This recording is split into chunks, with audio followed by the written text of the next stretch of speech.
thing goes. All right. Got it. And then you'll let me know when I'll know when it hits record. Yes. Sorry, Prakash, we're just doing all these things. We just got on Facebook Live, so you can say hi to people. Namaste, everybody. And we are recording. Welcome to Cabomil News and Community Update in English. This is Korey Riggs along with Claudia Velo. Claudia, how are you? I'm thrilled. I'm just thrilled and good and happy to be here.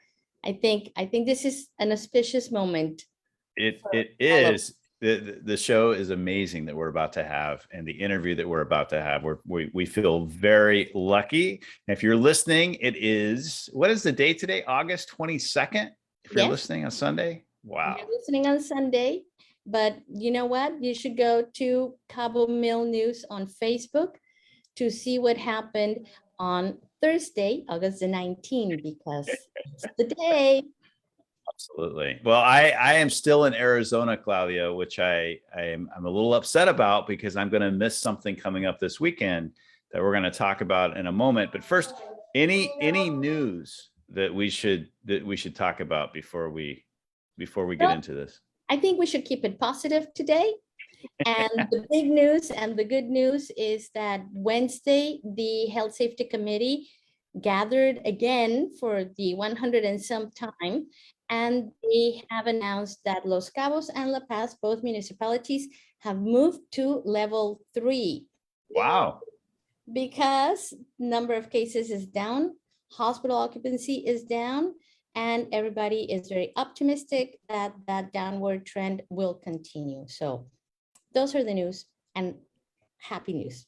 Well, I can just tell you, in Arizona right now, it has rained so much.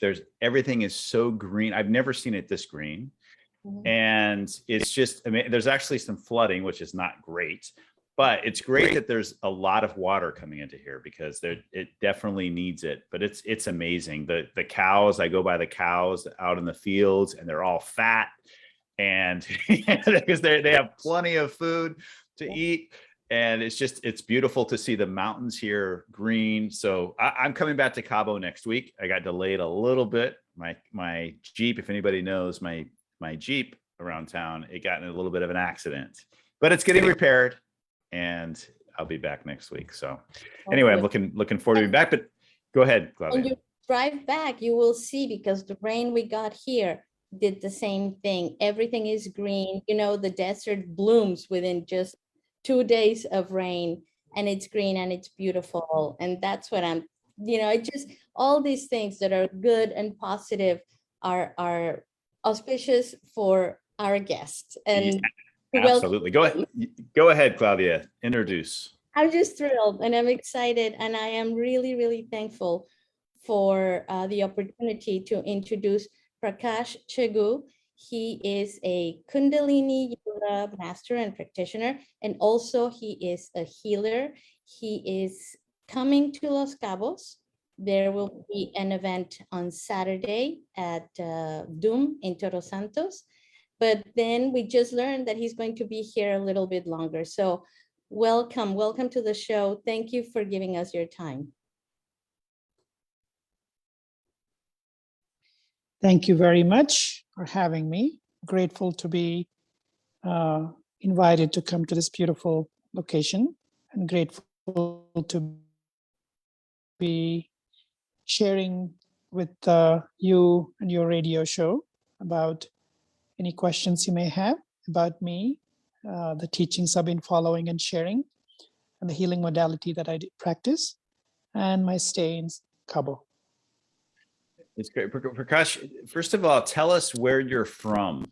Where are you originally from? Well, I'm born in India. I grew up in a traditional family where it was given an opportunity to learn mantras at an early age and learn about the technology of yoga. I grew up in a small town in southern India. Then I finished my engineering moved to Bangalore, which is called Silicon Valley of India, Yeah. and did my software engineering career for a while. And I still do. Still have a business. I build mobile apps and websites. So it's a beautiful combination of having a technology and human technology allows me to have the idea and explain yoga from a perspective of technology. Wow. Well, it's a great combination. And just before we get out from where you're from, because not many people know this, but Claudia, you know, I was married before, and I was married to an Indian from Calcutta. And so I know a little bit about India. And so Prakash, I want to ask you a question about India. You said you're from the South. So is your mother tongue, Yes. is it Tamil or is it Telugu, right? Is another one from the South? I'm trying to remember what the languages are there. My mother tongue is Kannada. What's it? Major languages. One is Tamil, Yeah. Telugu, Malayalam, and Kannada, right? Mm-hmm. And there's quite a few other languages, but these are the 4 languages of each state. And I come from Kannada. Well, it's very interesting because when I first got married, obviously I didn't know a lot about India. I went, and it's just amazing how many languages there are there and how rich the culture is. And I had a chance to spend some time there, and it's just the most amazing place. I can't wait to go back. I've always wanted to go back, and I always say to people that if you go to India, it completely changes your life. It changes your perspective on the world. There's just things happening there all the time. You just can't believe it. Just the going on the highways and everything happening on the highways. I think I have so many videos of just traveling on the roadways because I can't believe that there's not accidents happening. But it's organized chaos in a way that's incredible. And that's how I really described the culture. It's just so beautiful. Yes. And anyway, I just so happy to have you here. And I wanted to ask where you're from, and you said you got into yoga from an early age. Tell us more about your journey with yoga and how you arrived at this Kundalini.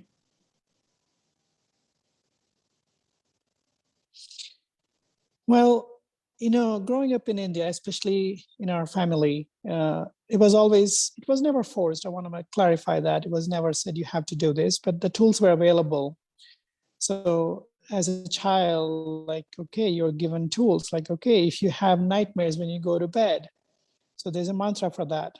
So that changes your vibration, so you don't have nightmares. When you wake up in the morning, how do you start your day with the highest vibration? There's a mantra for that. There's a ritual for that, right? And it's all about gratitude. Like, even there's a mantra before you step foot on the earth every morning, because we have to honor the earth. And there's a mantra to eat before you eat your food, so you honor the food. So there's a gratitude, acknowledgement in every step of the way, right? So, and then this was always available. So it wasn't something that had to go out and learn. This was a lifestyle. It wasn't something that had to learn. It was practiced every day. Before you drink water, before you take a shower, right? There's a mantra for honoring the water. So every aspect, every element is honored every day. And before we take the first bite of food, we put a small piece of food outside for the elements. It can be a crow or a dog or a cow can come and eat that food. So you're always coming like, okay, you're offering. The culture and the value of sharing and offering was natural. It was the way I grew up. And then there were a lot of classes and courses being offered for yoga during the summer breaks and winter breaks and evenings and everything. So I took as many as possible. And at a certain age, during the summer breaks, I decided I want to go deeper into learning about the Vedas and mantras. So when people were playing outside and doing other things, me and a few friends gathered.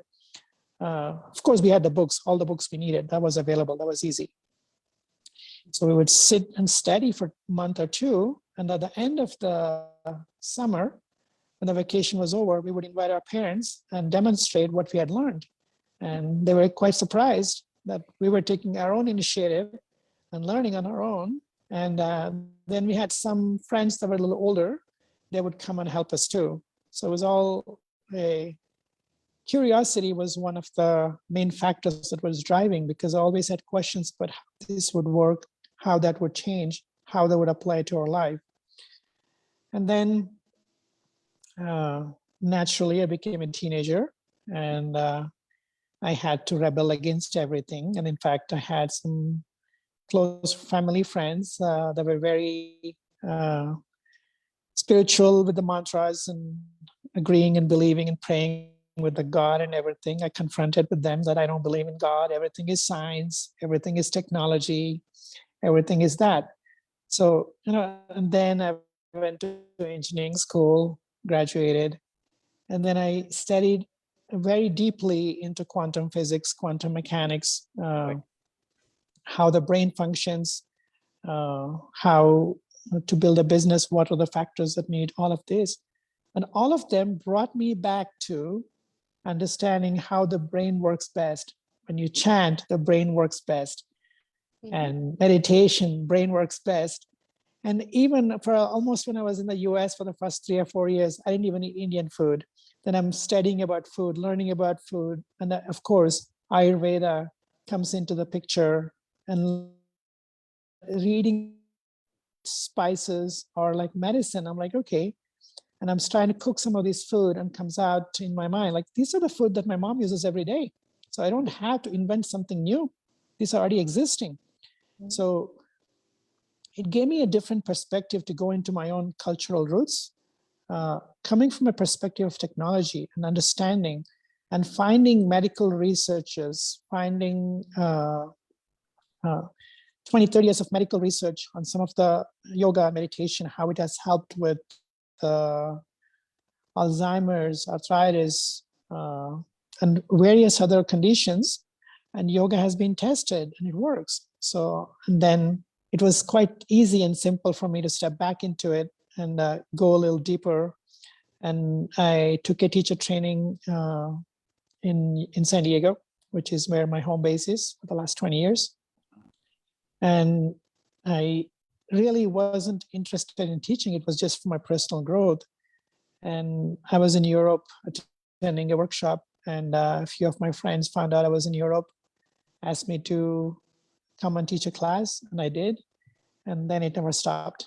Now I spend more time teaching and doing the healing than working my technology company.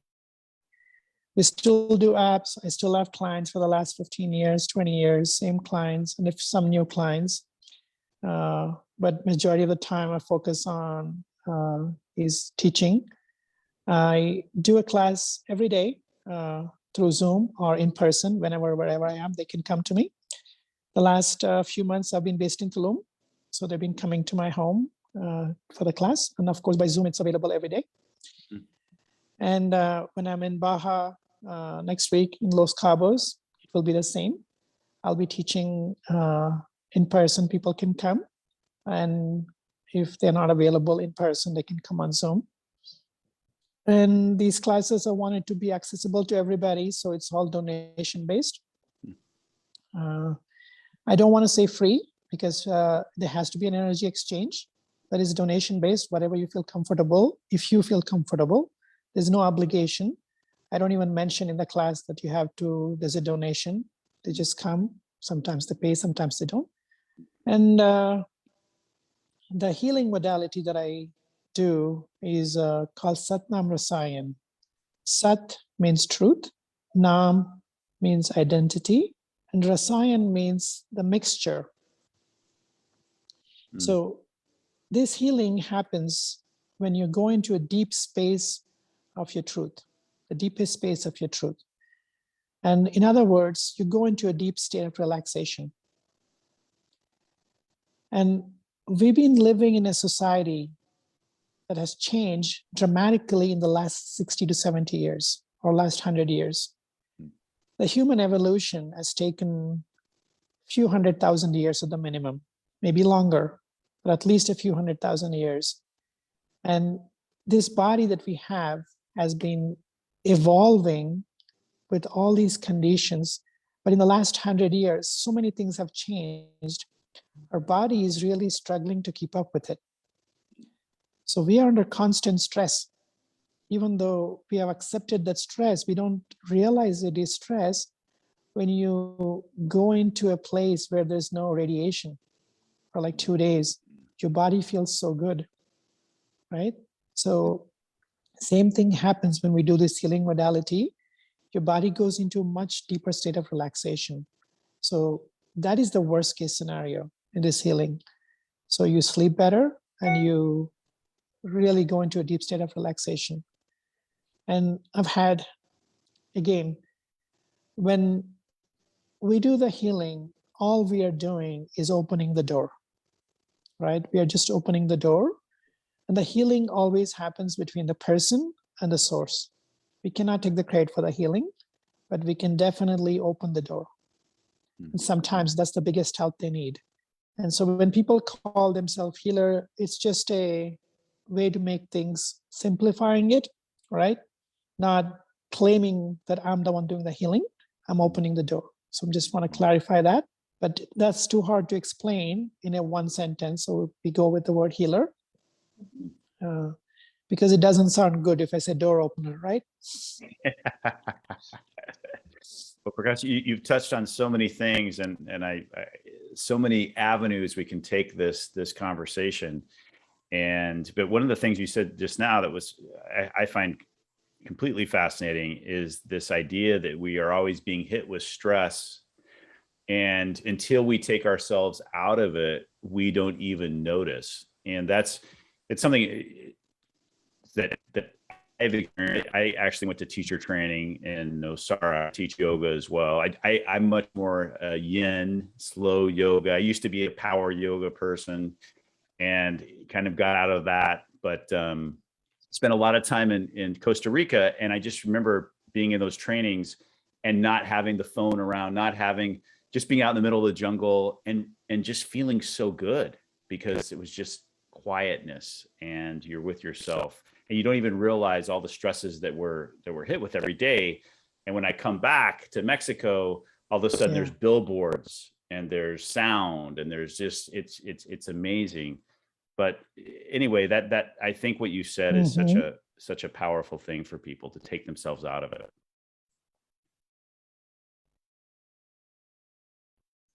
How can yes, and sometimes, sorry, go ahead. No, go ahead. No, sometimes we have to consciously disengage, and that's always very healthy, and making choices consciously versus being forced to do it. It could be just thinking about it, and if it's causing anxiety but that you don't have your phone, it's not a good idea, but it has to be in a way that where you can put your phone away and not worry about something for at least 2 hours. It will help. Definitely. My question was, how can somebody that has not been around yoga and doesn't feel confident about being able to practice yoga, what would your advice be for this type of person that maybe is just now dabbling into the practice of yoga? So first of all, we are all born yogis. Every child that comes out of the mother's womb will go through all the 84 postures before it is born. So that's where they're testing all their limbs and everything is working. So we are born yogis. So nobody's maybe not conscious memory of it, but they have done the yoga in their mother's womb. So, and this idea of Instagram yoga needs to go away, right? So yoga is for all bodies, meaning every single body type. And it's not about perfection, right? Yes, it's important to get the right more so your body can heal, your body can stretch, your body can align, right? So every person's body is very unique. So you what's in alignment for you. So not everybody can do the same. Mhm. The reason I'm even more focused on Kundalini Yoga. Let's take a step back. Is identified. So yoga has, right? I'm gonna yama, niyama, asana, pranayam, pratyahar, dharana, and the most popular one in the West is a step 3 is asana, right? Yogasana, and it's too long, so they just say asana, just say yoga. But yoga Hey, is not just the step Prakash. number 3. Hey, It Prakash, includes all the 8 steps. Yeah. Hey, Prakash, we just need to take a break and we're going to come back and continue this conversation, but we're going to take a quick break. Okay. Everyone stay with us and we'll be right back. All right. All right. We're still on. Sorry, Prakash. I just we had to get our commercial break in. It's all good. No, it's good. I have been doing yoga for a long time. And I am definitely not Instagram yogi. I'm seriously overweight. But I do know a lot of, and sometimes people ask me to do a class with them, which are normal people who don't feel comfortable going to the skinny yoga studios. And that was the reason for the question, because exactly as you say, this is something that is for everybody. And it's about finding, at least in my personal practice, finding that place where I stop fighting myself, I stop fighting my body, and I accept where I am. And that gives you the calmness and ability to keep going. And so that's the beauty for me of the practice of yoga, that it's endless. You can keep going deeper and deeper and deeper into whether you're breathing or doing asana or chanting or whatever. But that was Absolutely. the point of my question, because there's so many people who go like, no, I cannot even think of doing yoga. I can Of touch course. my toes. Yeah, that's the most common thing when they say yoga, they say I can't touch my toes. Right. I'm not flexible enough is what you always hear. I'm not flexible enough. No, it doesn't matter. Absolutely. Absolutely. Because it's like saying I am not going to take a shower because I'm dirty. Right. Exactly. I like that one. But let's not take showers. Should we go back, Claudia, and we'll finish off here. We have another segment, Prakash, and so we'll have plenty of time, but we'll get back into the conversation where you were leaving us about asana and how yoga is so much bigger than that. So we'll continue with that. So Okay. You let me know, Claudia.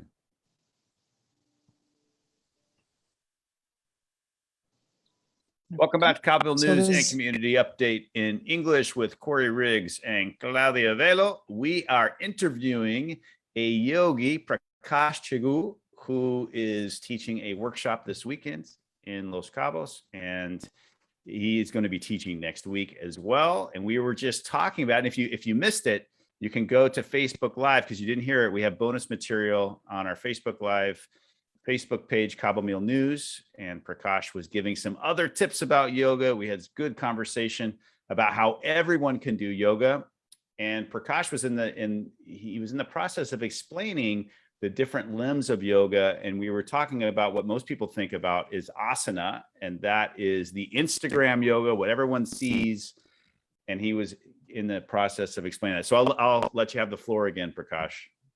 wherever you left off. Thank you. Thank you. So we have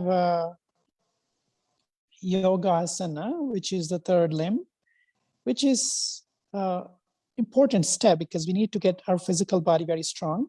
That allows us to go deeper. Once our physical body is strong, then that allows us to have a full access to our lungs and ability to breathe deep. And then our breath is a connection between our physical and non-physical entities. So when we are able to breathe deep, for people that, coming back to the question Claudia asked earlier, what can people do if they say they don't know how to do yoga? The simplest thing you can start for doing yoga is be aware of your own breath, nothing else to do. You don't even have to change the breath.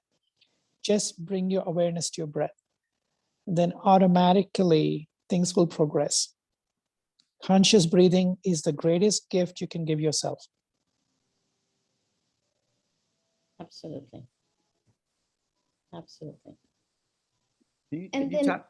Go ahead, Claudia. Go ahead. Can you talk about Kundalini Yoga? Because there's a lot of misconceptions. Can you please tell us what it is? Okay. So if you search in Google, one of the first searches that come is Kundalini Yoga dangerous?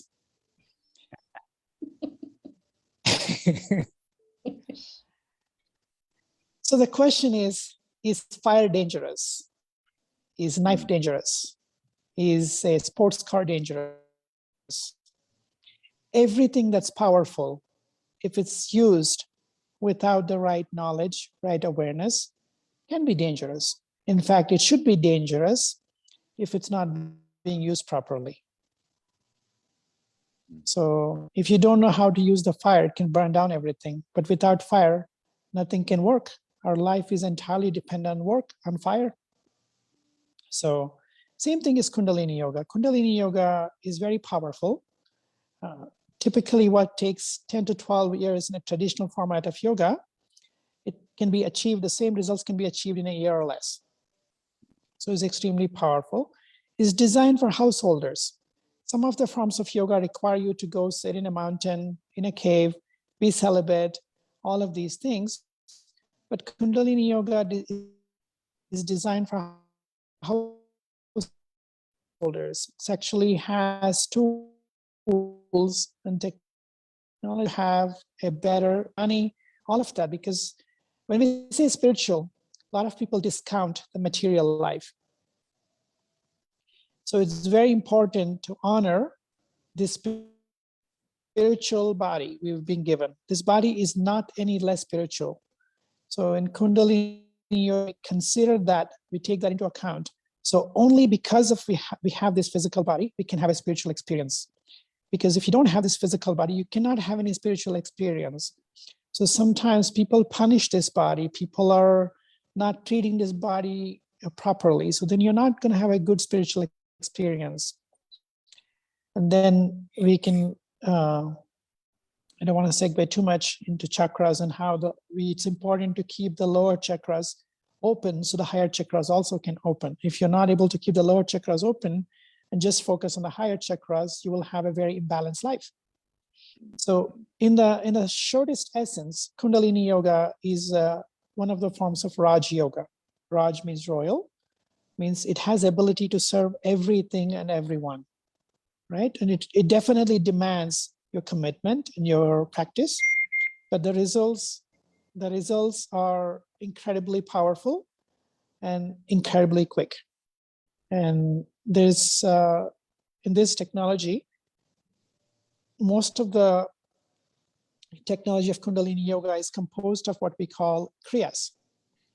A kriya by definition means completed action. And in this context, it involves postures, asanas, pranayam, breathing, chanting, meditation, eye focus or drishti, body locks, hand gestures, and mudras. All of them, or some of them, combined in a specific sequence to give the exact result. So there's almost a kriya for everything you can imagine. This kriya is to improve your eyes. This kriya is to improve your sexuality. This kriya is to improve your memory. This kriya is to have better intuition. So there's no limit on what kriyas are there. So there's a kriya for everything that you want to focus on. So that's, in a nutshell, that's what we can say about Kundalini Yoga. And Prakash, who was your teacher? Who did you learn from the Kundalini Yoga? Who was your mentor, so to speak?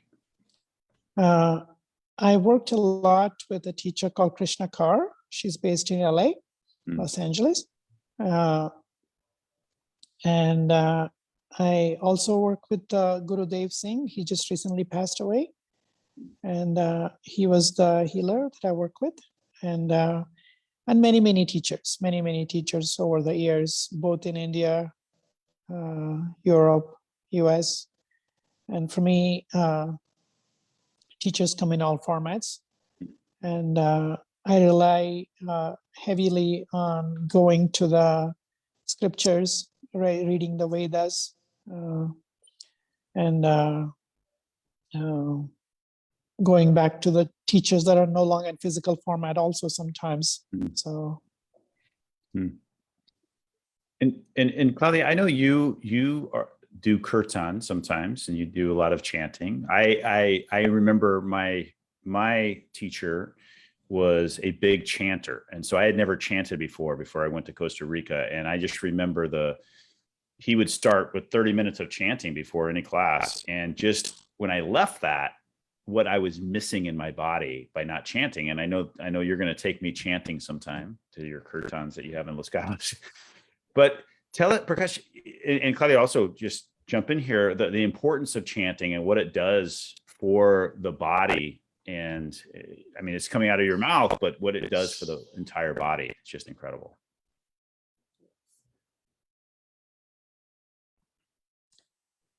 Well, chanting, there's many different variations. There's kirtans, there's mantras, there's shabads, all of that. But essentially, the words are the containers for vibration. And everything that we speak has an influence. And at the roof of our upper palate, there are 84 meridian points. And we are chanting specific words, specific mantras in a specific way. It's also important to say it the right ways. The pronunciation of mantras need to be very clear and very precise. Especially when we're doing Sanskrit mantras, if you don't say it, can mean completely different word. But coming back to the points, there's 84 meridian points. So when you're chanting these words, you're pushing from the tip of your tongue, these meridian points.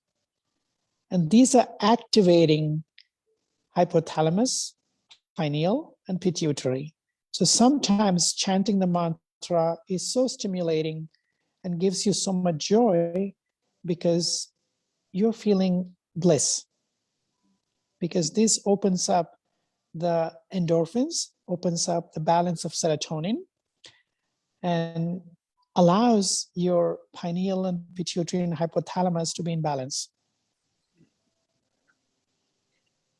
Well, it definitely gives, my experience with chanting is just pure joy. And Claudia, I don't know if you want to talk a little bit about, I mean, you've been doing it a lot. You tell me about it.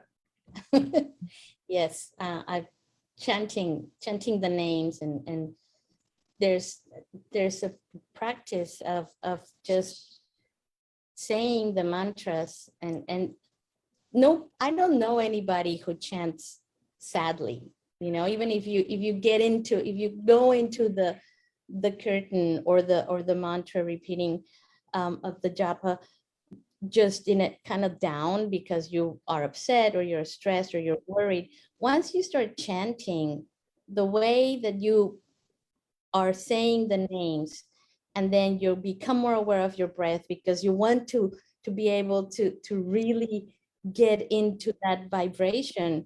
It just brings total joy and bliss, and you become aware of other things. You become aware of your posture, and all of a sudden you weren't able to sit on the floor for 30 minutes, but now you've been chanting for an hour and a half, and you're just happy. And people who are more introverted and would never dare, ring a bell or anything, start clapping and moving and feeling, being aware of their own physical self in a different way.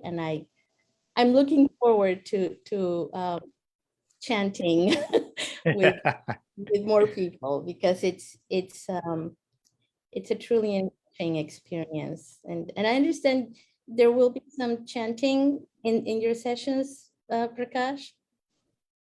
Yes, there'll be meditation and mantras and everything. And the full moon meditations I mentioned in the poll definitely involves a lot of chanting. So chanting in the water is even more beautiful. Oh, wow.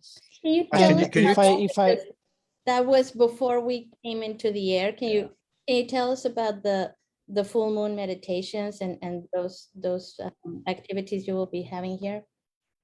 Absolutely. So on the 21st, we're having a multi-sensory experience in Dom Todos Santos. So we will have Kundalini Yoga that will incorporate meditation, chanting, and some kriyas. And then we'll followed by sound healing and this beautiful menu they've prepared that looks amazing. So allowing all our senses to be engaged. That would be on the 21st Saturday. Of course, August. The following day, I will be in El Ganzo. In the evening, we will have a meditation in the pool, weather permitting. Wow. And these meditations that we do, we chant, and we have what we call moving mudras, right? We have mudras and we move our hands with the specific words. And that creates such a beautiful harmony and a beautiful deep sense of harmony and inner peace and alignment with our own source. And then every morning I will teach a class. One, I need to check the times, the difference in time. So I believe it would be 6 a.m. and 7 a.m. in the Baja time. It is 7 and 8 in Tulum. So we are doing a program or challenge right now for 21 days about self-love and relationships at 6 a.m. You can still jump in. Each day is independent. You will learn different things each day. And for people that are interested in joining the program, we have recordings we can share. And at the next hour is a general class. We design the class based on the energy of the day, based on astrology or day of the week, or some special things going on in the calendar or cosmos. For example, we did some special meditations for the Lionsgate portal during that time. Great. And the full moon that's coming up on the 22nd is extremely powerful. It's opening up all kinds of things with the moon being in the Aquarius. And I believe we will also have a workshop the following weekend. I think it's 28 and 29, all weekend workshop about love, relationship, and sexuality. Because sexuality is such a taboo, but it should be, and it is very sacred, and it has to be treated in such a way. So that's a quick rundown of the programs. And that workshop the following weekend, that's in Los Cabos still. That is in Los Cabos. That will be in El Ganzo. Okay. Wow. Well, I may be able to make that one. So I'm very excited about that. Hopefully I'll be back in time, because I would definitely like to join that. And no, just incredible. So many things Yes. to talk about one of the things you mentioned, which I have to ask this question because I just got hit in the face with it, because you mentioned it in a good way. Got hit in the face, by the way. But you said that we do all 84 postures before we're born, which I thought was such a beautiful thing to say. And then you just mentioned also there's 84 meridian points at the roof of the mouth. And I just find that fascinating that those must be related. That must be some kind of a relation there. There is an absolute beautiful symmetry in this human design. We are slowly, very slowly, the modern medicine and modern technology, we're slowly able to understand and peel the layers of how beautifully this human body is designed, both from a physical perspective, energetic perspective, intellectual perspective, and spiritual perspective. They're all interrelated. And there's 84 sounds, all of that. So it's all connected. There's a pure geometrical harmony. In fact, one of the ways we define yoga is alignment of personal geometry with cosmic geometry. So there's alignment everywhere. Beautiful. I'm writing down so many things right now because this is great stuff. You're saying personal geometry with cosmic geometry. This just, wow, having gratitude every day, what you talked about, just stepping on the earth with gratitude, having your meal with gratitude. So many things that, and Claudia, you mentioned something too about chanting. One of the things I've noticed is, first of all, I've never gone to chanting with anybody that they may be having a hard time, but they're all positive people that are working on themselves. And there's just this positive environment around. And so that it's a great thing. And the other thing you mentioned was that there's some people that are maybe a little bit more intimidated when they first go to chanting, but as they get into it, they let it go. And I really see that as people letting their true spirit out. And that's what I see when people, it just, you don't care what people think because you're you. And that's what's so beautiful about chanting and about yoga in general. And the other thing you said, Prakash, is this about healing, is this opening the door for people. And that's what yoga is doing, right? Yoga is opening the door for people to go deeper and inviting them in. Yeah.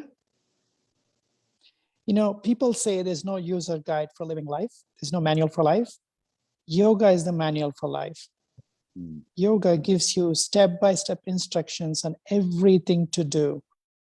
How to wake up, how to eat, how to live, what career path to choose, how to have a family, how to have sex, how to sleep, how to go to the bathroom, everything.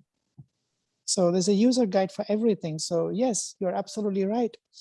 Yoga is a step-by-step instruction of how to live your life to your highest potential. The other thing that I always like to think about too with yoga, and my teacher in Costa Rica used to say this, is that everyone has their yoga, and you can be running on the beach, and that could be your yoga if you're doing it consciously, if you're doing it with intentionality. And I just always love that image that everyone has their yoga, and you can get into a state, no matter if you're doing an asana or not, there's things that all of us can enter into. And I always thought that was a great image to think about. Absolutely, because the very definition of yoga means union. So where you bring the finite and the infinite, the physical and the non-physical, the inside and the outside to merge into one. So that's the idea of yoga, right?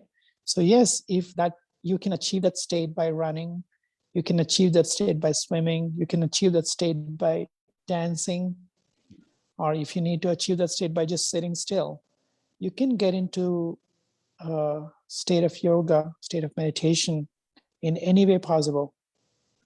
And that's one of the other reasons I actually encourage, and I'm a big fan of Kundalini Yoga, is because it's not just one kriya.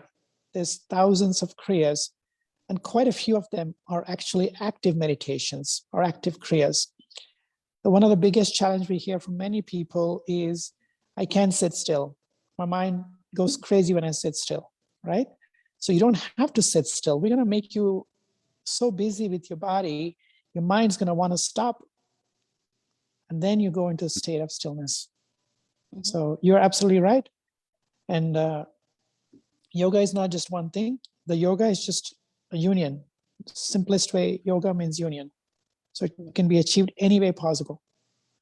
And in fact, even going beyond the human body, we don't just use the word yoga for human bodies. We use the word even in astrological terms. In Vedic astrology, we use the word yoga when two planets are in alignment, right? So that's also called yoga. So yoga means alignment, union. So yes, not just for postures. Exactly. Exactly. I can just listen all day. This is a great. I think we should listen all day. We should. This is what we should be doing. And Prakash, tell us how people can. You mentioned you have a session going on right now that people could join via Zoom. How can people join and get? We'll make sure it's on the Facebook page, but if we can get it out on the radio, how could people get more information about what you're doing? I have a website. It's not up to date, but they can definitely find the Zoom link on the homepage to join the website. It's prakashchegu.com. Okay. And almost all the events that I teach are on Instagram. And I have to do more conscious effort to put my events out so more people can reach. So I will make an effort to do that. But my website, they can find me, Prakash Chegu. It's a very unique name, so there's not that many social media profiles. Prakash Chegu for Facebook, Instagram. It's just me, so you can find me easily. And I'm going to spell it in about 2 seconds. So you have a couple seconds to get your pens out, but I'm going to spell it for everybody so you can go to it. It's PRAKASHCHEGU.com, PrakashChegu.com. So that'll give everybody a chance to go there. And you can always go to Cabomil News on our Facebook page. And Claudia has just put it up on the comments.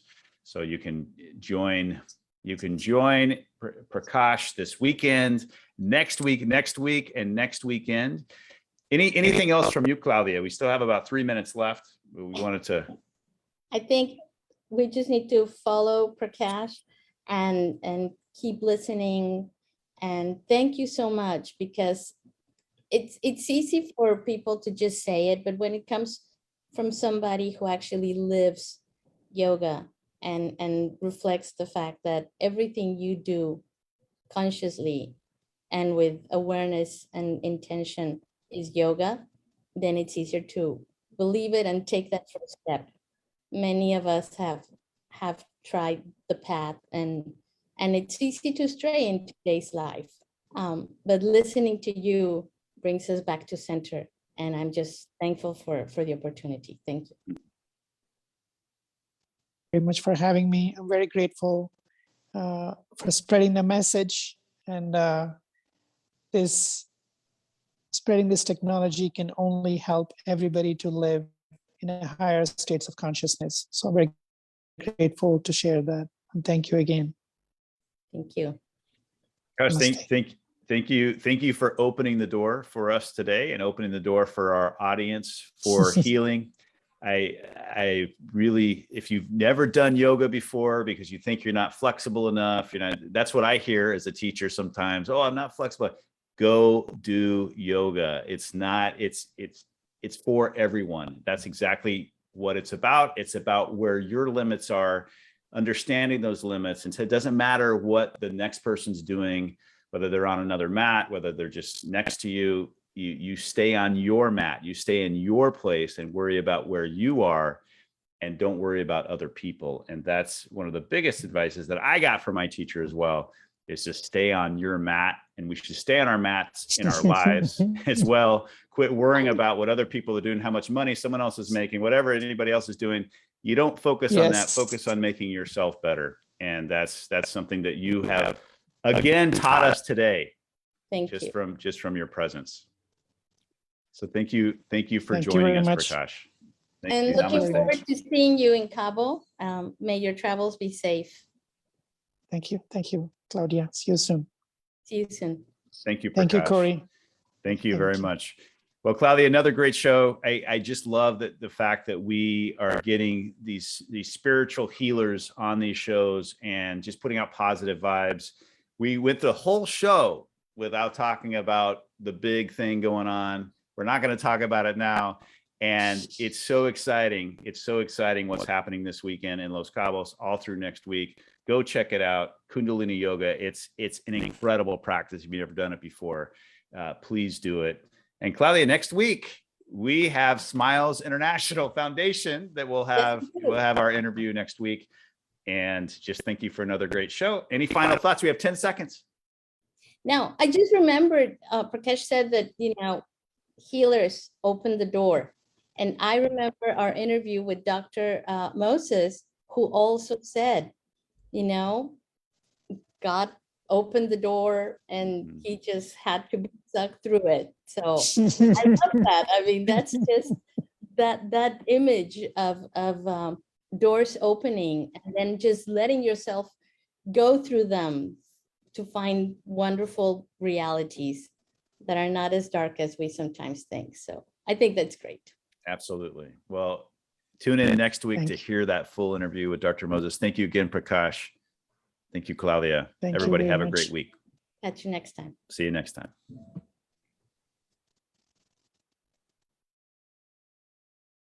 All right. Awesome. Oh, we're still on Facebook. People. Bye, Facebook.